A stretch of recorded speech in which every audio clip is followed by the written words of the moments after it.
पंजाब हरियाणा के किसानों की मांग के समर्थन में कूदा भारतीय किसान यूनियन। नए कानून के विरोध में किसान यूनियन करेगा चक्का जाम।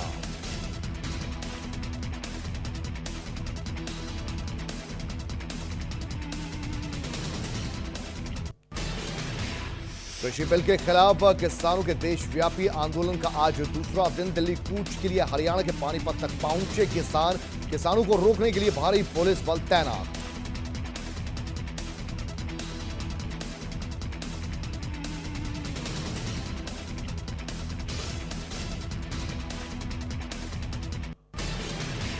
दिल्ली पुलिस ने सुबह सिंधु बॉर्डर पर कुछ किसानों से बातचीत की। पुलिस ने किसानों को वापस जाने की अपील की और कोरोना नियमों का पालन करने को कहा, पर किसान दिल्ली जाने पर अड़े रहे और पुलिस की बात नहीं मानी। किसानों का कहना है कि हम दिल्ली जाकर रहेंगे, सरकार हमारी बात अनसुना नहीं कर सकती, हम दिल्ली के रामलीला मैदान में ही जाकर रहेंगे।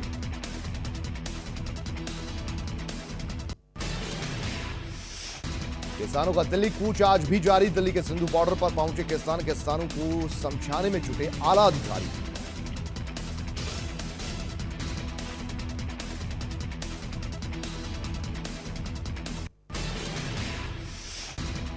भारतीय किसान यूनियन नेता राकेश टिकैत का बड़ा ऐलान। सड़क पर उतरेगा यूपी का किसान। दिल्ली देहरादून हाईवे को करेंगे जाम। राकेश टिकैत ने कहा, हम पंजाब हरियाणा के किसानों के साथ।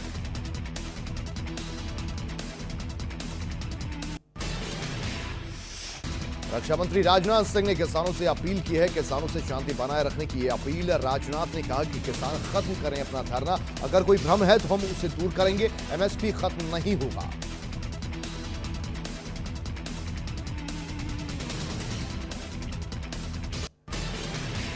किसानों के आंदोलन को लेकर दिल्ली पुलिस ने अपनी तैयारियां बढ़ा दी हैं। राजधानी में पुलिस स्टेडियम को अस्थायी जेल बनाने की तैयारी भी कर ली गई है। इसके लिए सरकार से इजाजत मांगी गई है। दिल्ली पुलिस ने राज्य सरकार से शहर के 9 स्टेडियम्स को अस्थायी जेल में तब्दील करने की इजाजत मांगी है और दिल्ली सरकार ने दिल्ली पुलिस को ये मांग खारिज कर दी।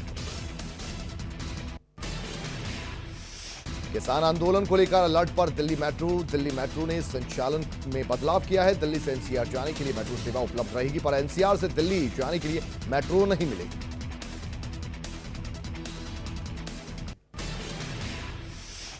भारतीय नेवी का एक MiG-29 के हादसे का शिकार हो गया। भारतीय नौसेना के मुताबिक गुरुवार शाम को करीब 5 बजे MiG-29K के साथ दुर्घटना हो गई और विमान समंदर में गिर गया। लड़ाकू विमान के एक पायलट को ढूंढ लिया गया, जबकि दूसरे पायलट की तलाश अब भी जारी है।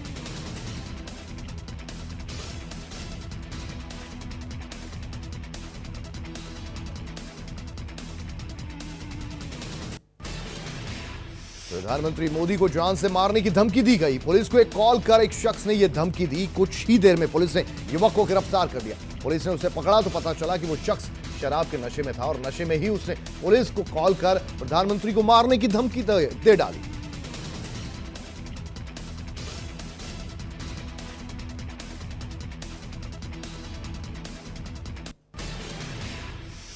पीएम नरेंद्र मोदी कल पुणे में सीरम इंस्टीट्यूट ऑफ इंडिया का दौरा करेंगे। इसके साथ ही वो हैदराबाद भी जा सकते हैं, जहां भारत बायोटेक का ऑफिस है, जो Indian council of medical research के साथ मिलकर वैक्सीन नाम से स्वदेशी कोरोना वैक्सीन तैयार कर रही है, जहां वैक्सीन कंपनियों से तैयारी पर चर्चा करेंगे और वैक्सीन के वितरण की रणनीति बनाएंगे।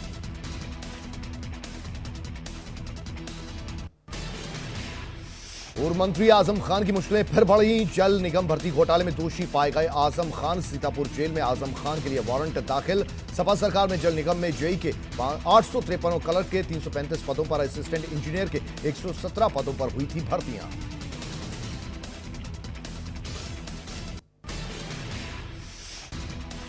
देश में पिछले 24 घंटों के दौरान कोरोना वायरस से 33,000 से ज्यादा लोगों के स्वस्थ होने के साथ इससे निजात पाने वालों की संख्या 87 लाख के पार पहुंच गई। देश में रिकवरी दर 93 से ज्यादा हो गया है, 93% से ज्यादा। लेकिन परेशानी का सबब यह है कि इस दौरान स्वस्थ होने वालों की तुलना में नए मामलों की संख्या ज्यादा है, जिससे सक्रिय मामलों में बढ़ोतरी हुई है।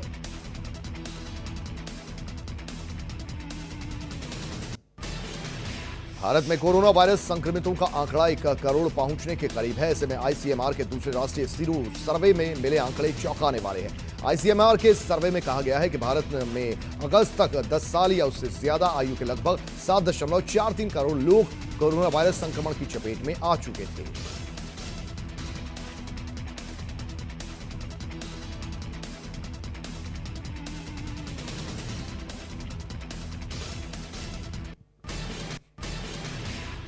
भारत में कोरोना संक्रमण को लेकर चिंता बढ़ती नजर आ रही है। बात महाराष्ट्र की करें तो गुरुवार को कोरोना के 6,406 नए मामले सामने आए और 65 लोगों की जान चली गई। राज्य में 35 दिन बाद कोरोना के एक दिन में ये सबसे ज्यादा मामले हैं। तो वहीं मुंबई में भी कोरोना के एक्टिव मरीजों की संख्या बढ़ने लगी है। गुरुवार को 1,147 नए मामले सामने आए।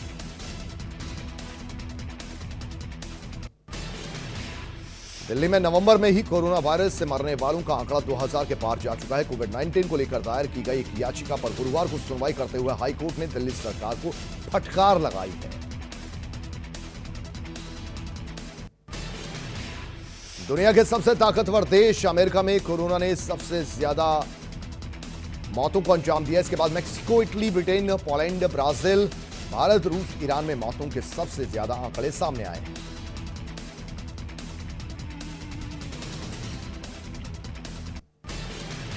राजधानी दिल्ली में तेजी से बढ़ते कोरोना वायरस के संक्रमण का कोहराम लगातार जारी है। गुरुवार को दिल्ली में कोरोना के 5,475 नए मरीज मिलने के बाद संक्रमितों की कुल संख्या 5,50,000 के पार हो गई। वहीं संक्रमण से 90,000 लोगों की मौत होने से मृतकों की संख्या बढ़कर 8,800 से ज्यादा हो गई।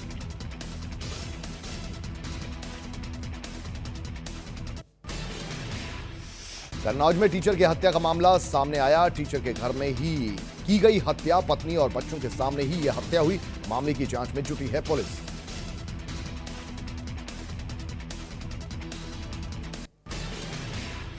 मुख्यमंत्री योगी आदित्यनाथ का आज वाराणसी का दौरा। देव दिवाली कार्यक्रम की तैयारियों का लेंगे जायजा। 30 तारीख को प्रधानमंत्री नरेंद्र मोदी का है संभावित दौरा।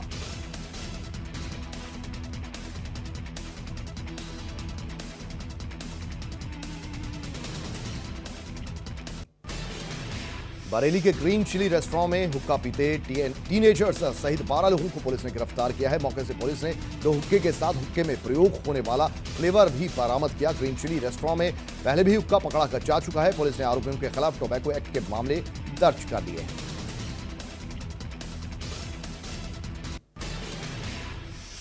वाराणसी में पुलिस और बदमाशों के बीच मुठभेड़ में 1 लाख का इनामी बदमाश ढेर बदमाश किट्टू ने सराफा व्यापारी से मांगी थी रंगदारी। कनपट्टी पर पिस्तौल रखकर दी थी धमकी। पूरी घटना सीसीटीवी कैमरे में हुई थी कैद। बदमाश के पास से भारी मात्रा में असलाह भी बरामद।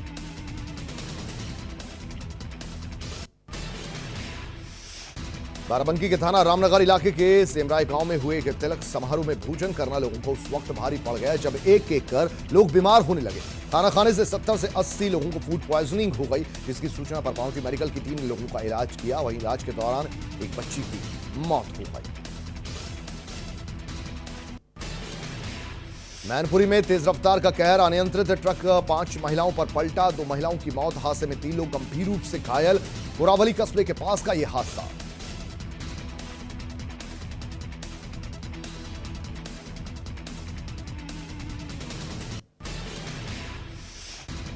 मेरठ में एलएलबी की छात्रा ने एक युवक के खिलाफ रेप का मुकदमा दर्ज करवाया। पीड़िता का आरोप है कि आरोपी ने अपनी जाति छिपाकर पहले उससे धोखा देकर शादी कर ली और 2 लाख रुपए की रकम हड़प ली। कुछ फोटो और कॉल रिकॉर्डिंग को सार्वजनिक करने की धमकी देकर आरोपी पवन अब ब्लैकमेलिंग पर उतर आया और लगातार मानसिक उत्पीड़न कर रहा है।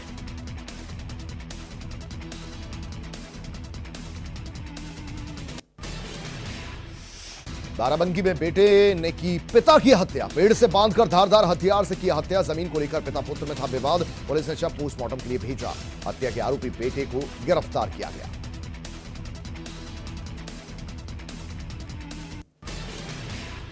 केजीएमयू के इंटर्न डॉक्टर्स की हड़ताल जारी है। मानदेय कम होने को लेकर इंटर्न्स डॉक्टर की हड़ताल। पिछले 3 दिनों से हड़ताल पर हैं इंटर्न्स डॉक्टर्स। कानून मंत्री ब्रजेश पाठक ने डॉक्टरों से की मुलाकात है। जल्द इंटर्न डॉक्टर्स के मानदेय बढ़ाने का आश्वासन भी दिया।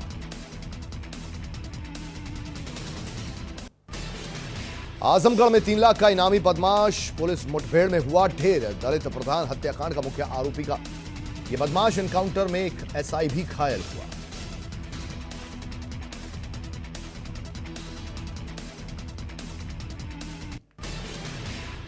मऊ में मामूली विवाद को लेकर युवक ने दूसरे युवक को फावड़े से ताबड़तोड़ हमला कर युवक के कई टुकड़े कर दिए। स्थानीय लोगों ने युवक को रोकने की कोशिश की तो युवक ने फावड़ा लेकर वो लोगों के पीछे ही दौड़ पड़ा। वहीं सूचना पर पहुंची पुलिस ने आरोपी युवक को गिरफ्तार कर शव को कब्जे में लेकर पोस्टमार्टम के लिए भेज दिया है।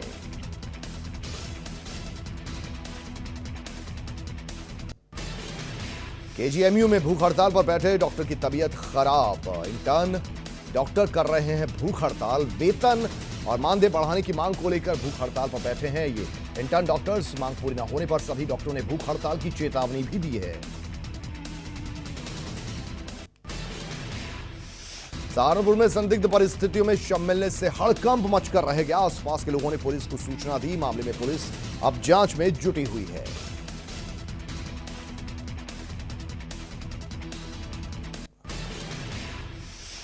संभल में जिला अस्पताल प्रशासन की बहुत बड़ी लापरवाही आई सामने। अस्पताल में स्ट्रेचर पर रखे मासूम के शव को कुत्ता नोचता हुआ दिखाई दिया। बच्चे की सड़क हादसे में मौत हुई थी। पावरलूम बुनकरों को फ्लैट रेट पर बिजली देगी सरकार। पुराने रेट को रिवाइज कर नए प्रस्ताव की तैयारी। कोरोना से बुनकरों का कारोबार हुआ था प्रभावित। खादी मंत्री ने बुनकरों के लिए विभाग को आदेश जारी किया है।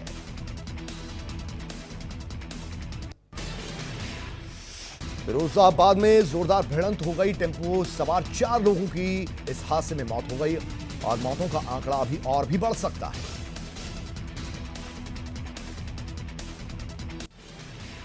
पुलिस अधीक्षक जौनपुर ने शराब माफियाओं के खिलाफ अभियान छेड़ा है। वहीं इस दौरान चंदबख्त थाना क्षेत्र के अंतर्गत पुलिस ने शराब माफिया अनूप सिंह के अवैध धन से अर्जित मकान को गैंगस्टर एक्ट के तहत कुर्क भी कर लिया। अलीगढ़ के कीर्ति अस्पताल पर प्रशासन की बड़ी कार्रवाई। कीर्ति अस्पताल को किया गया सीज। अस्पताल में नवजात के शव को उतर कर खा गए थे चूहे।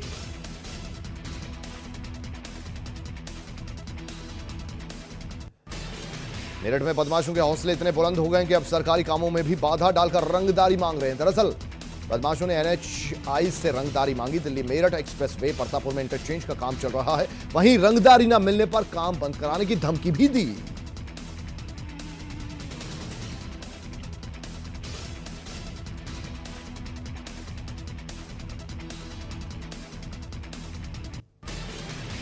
हरदोई में 4 साल की मासूम के साथ पड़ोस के रहने वाले युवक ने रेप कर दिया। परिजनों की शिकायत पर पुलिस ने मामला दर्ज कर मेडिकल के लिए भेज दिया है।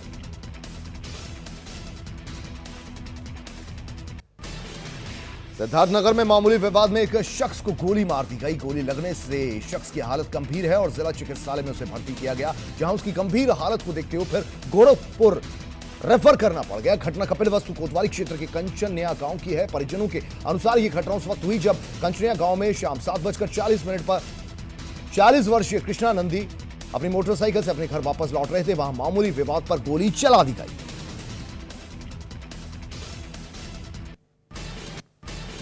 सिद्धार्थनगर में महिला को पीटने का एक वीडियो वायरल हुआ है, जिसमें लाठी डंडों से बहू को पीट रहे सास ससुर।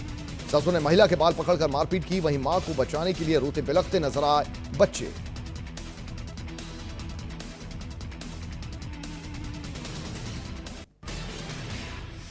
रायबरेली जिले के बशरामा थाना क्षेत्र के अधोरा गांव के पास उस वक्त हड़कंप मच गया जब वाहन चेकिंग के दौरान बदमाश ने पुलिस पर तमंचे से फायर कर दिया। पुलिस ने भी जवाबी फायरिंग की। पुलिस की गोली लगने से बदमाश घायल हो गया। वहीं एसओजी टीम की गाड़ी भी गोली लगने से क्षतिग्रस्त हो गई। फिलहाल गोली लगने से घायल बदमाश को पुलिस ने तमंचे समेत गिरफ्तार कर लिया और इलाज के लिए अस्पताल में एडमिट करवा दिया है।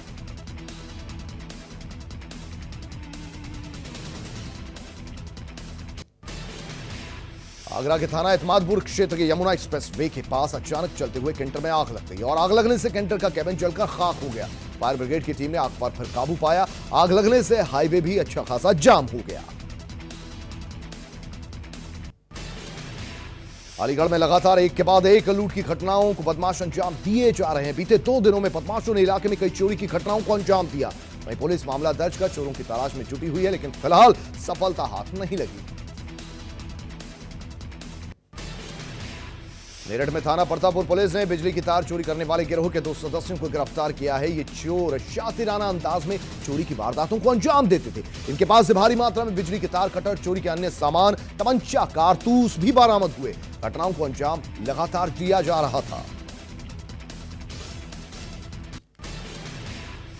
कोरोना के चलते हापुड़ के गढ़ मुक्तेश्वर में लगा लॉकडाउन 25 से 30 नवंबर तक के 6 दिनों के लिए। दरअसल ये लॉकडाउन कार्तिक पूर्णिमा स्नान पर यहां पर लाखों श्रद्धालु पहुंचते हैं, लेकिन इस बार ऐसा नहीं है। लॉकडाउन का असर भी अच्छा खासा देखने को मिल रहा है।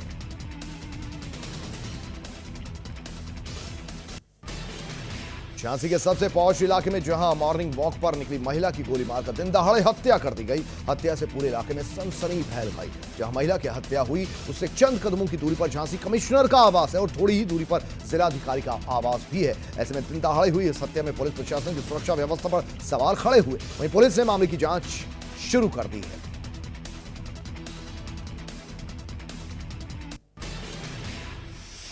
जौनपुर के बदलापुर थाने में यहां पर पुलिस अधीक्षक कई पुलिस वाले यहां असला चलाना तो दूर उनके सामने लोड करने में भी उनके पसीने छूट गए। एएसपी ने ऐसे पुलिस कर्मियों को डिफॉल्टर लिस्ट में डालने का फरमान जारी कर दिया है।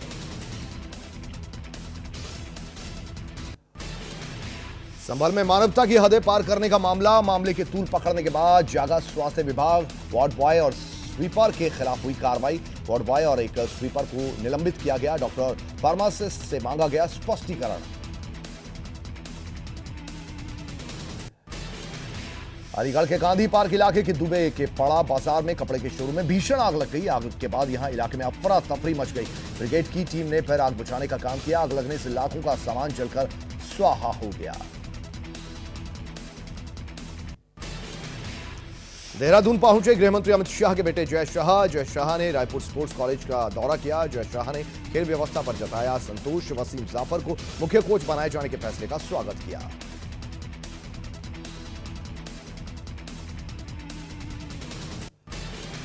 अखिल भारतीय अखाड़ा परिषद के अध्यक्ष नरेंद्र गिरी के बयान पर महिला साध्वी के साथ शुरू हुआ जुबानी हमला थमने का नाम नहीं ले रहा। पर अखाड़ा की अध्यक्षा साध्वी त्रिकाल भवंता ने आज हरिद्वार प्रेस क्लब पहुंचकर पत्रकार वार्ता की और महंत नरेंद्र गिरी पर जमकर हमला बोला।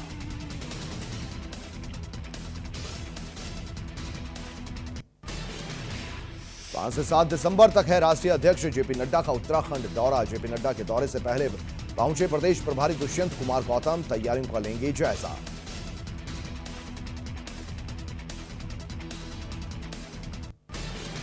कृषि कानूनों के विरोध में दिल्ली में आयोजित प्रदर्शन में शामिल होने जा रहे किसानों को नानकमत्ता पुलिस ने रोक दिया। इससे नाराज किसान मौके पर धरने पर बैठ गए। अखिल भारतीय किसान यूनियन के अध्यक्ष त्रिलोचन सिंह के नेतृत्व में करीब 200 किसान दिल्ली कूच कर रहे थे। तभी पुलिस ने कोविड का हवाला देकर किसानों को रोक लिया।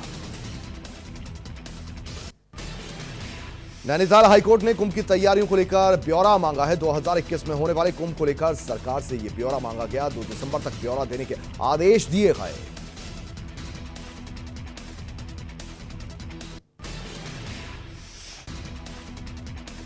त्रिवेंद्र सिंह रावत के प्रदेश दौरे पर कांग्रेस ने सवाल उठाए। प्रीतम सिंह ने कहा कि सरकार पूरी तरह से फेल है। हर मोर्चे पर जनता सरकार से हिसाब मांगी।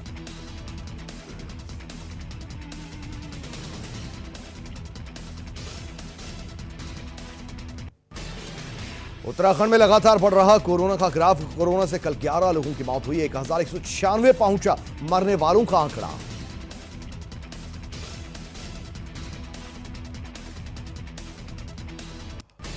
देहरादून सिटी बस सेवा के अध्यक्ष विजयवर्धन डांडरियाल ने प्रेस कॉन्फ्रेंस कर परिवहन मुख्यालय के एक अधिकारी पर भ्रष्टाचार के गंभीर आरोप लगाए हैं। अध्यक्ष का कहना है कि उत्तराखंड सरकार में बार बार शिकायत करने के बाद भी कोई कार्रवाई नहीं की गई।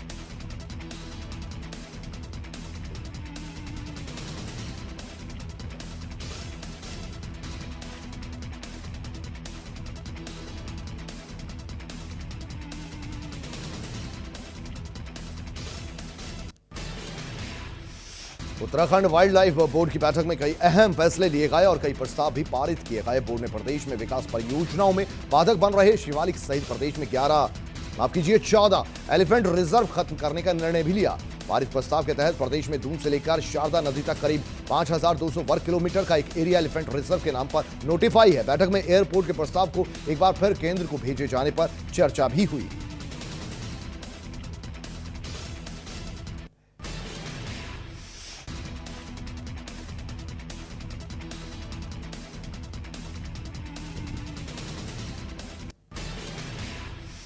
देवभूमि में मौसम ने फिर करवट ली है। उच्च हिमालयी इलाकों के साथ कई जगहों पर बर्फबारी का दौर जारी।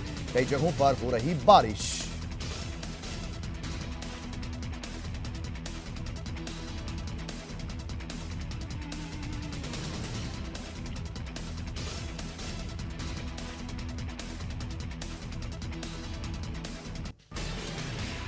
उत्तराखंड के उच्च हिमालयी क्षेत्रों में सीजन की दूसरी बर्फबारी हुई। उत्तरकाशी जिले की हर्षिल घाटी सहित गंगोत्री और यमुनोत्री धाम में भी जमकर बर्फबारी हुई। दोपहर बाद पहाड़ बर्फ की सफेद चादर से ढके दिखाई पड़ रहे थे। जनपद में बड़कोट के खरसाली सहित जानकी चट्टी और मोरी के ऊंचाई वाले क्षेत्रों में भी बर्फबारी जारी है। हर्षिल घाटी में स्थानीय लोग और पर्यटक बर्फबारी का जमकर लुत्फ भी उठा रहे हैं। कांग्रेस नेता अहमद पटेल के निधन पर भावुक हुए हरीश रावत अपने साथ के अनुभवों को किया साझा।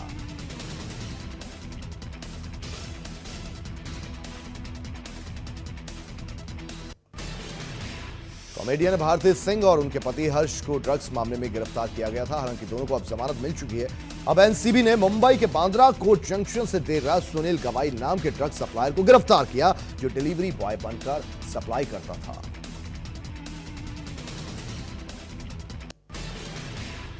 धोनी के बिना सीरीज खेल रही है भारत। धोनी के संन्यास के बाद भारत की पहली वनडे सीरीज है। 15 अगस्त को धोनी ने लिया था वनडे और T20 से संन्यास।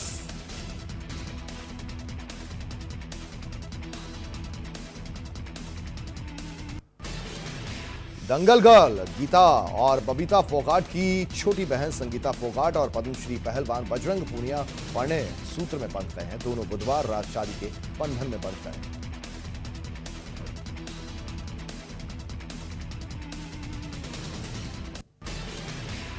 गोल्ड की कीमत में फिर तेजी दर्ज की गई। सराफा बाजारों में सोने की कीमतों में 45 रुपए प्रति 10 ग्राम की मामूली तेजी आई। वहीं चांदी के दाम में भी बढ़ोतरी दर्ज की गई। 1 किलोग्राम चांदी के दाम में 407 रुपए की तेजी आई है।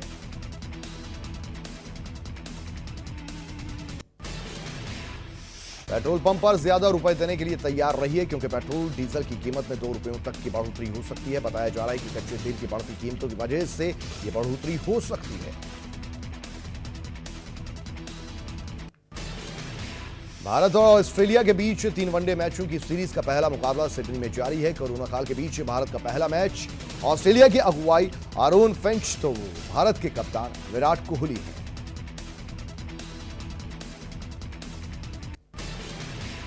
इंडियन आइडल रियलिटी शो एक बार फिर से अपने नए सीजन के साथ दस्तक देने जा रहा है। कोरोना काल में सिंगिंग के धुरंधर देश के कोने कोने से इस रियलिटी शो का हिस्सा बनने के लिए उत्सुक हैं। 28 नवंबर से शुरू हो रहा है नया सीजन। आज से खत्म हो जाएगा लक्ष्मी विलास बैंक का वजूद। लक्ष्मी विलास बैंक पर 17 नवंबर को 1 महीने के लिए मोरेटोरियम लगाया गया था, लेकिन ठीक 10 दिन के बाद 27 नवंबर को इस बैंक का नामो निशान मिट जाएगा। केंद्र सरकार ने संकटग्रस्त लक्ष्मी विलास बैंक के डीबीएस इंडिया में विलय को मंजूरी दे दी है।